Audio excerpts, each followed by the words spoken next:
Siegfred D. Deduro versus Major General Eric C. Vinoya in his capacity as commanding officer of the 3rd Infantry Division, Philippine Army, GR number 254753, July 4, 2023.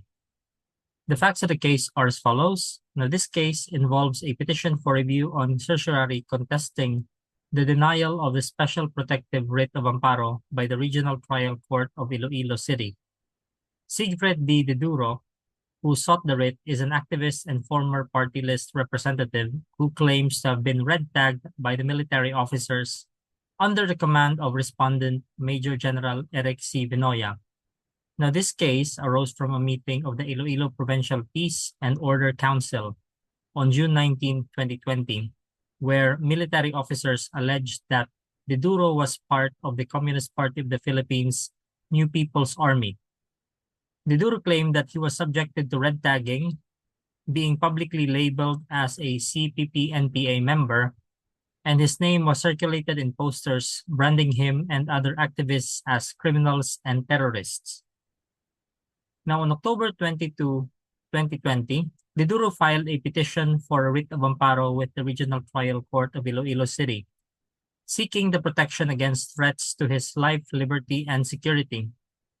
He reported incidents of surveillance and harassment, including being followed by unidentified individuals and derogatory materials associating him with the CPP-NPA.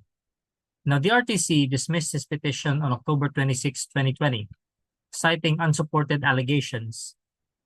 Now, Deduro appealed the RTC's decision, arguing that the court erred in dismissing the petition without requiring a return from the respondent or conducting a hearing. He contended that the evidence presented was sufficient to establish a prima facie case for the issuance of a writ of amparo.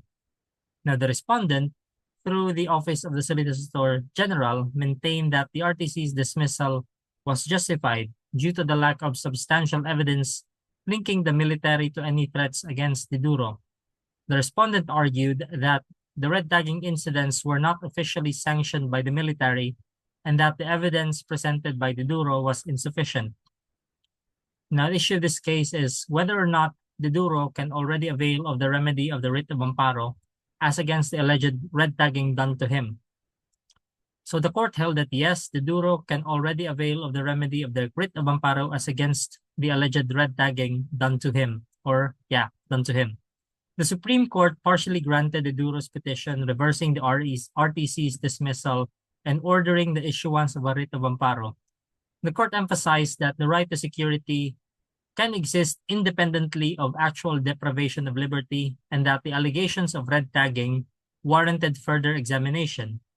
The Supreme Court highlighted that the writ of amparo is a protective measure for individuals facing threats to their rights to life, liberty, and security.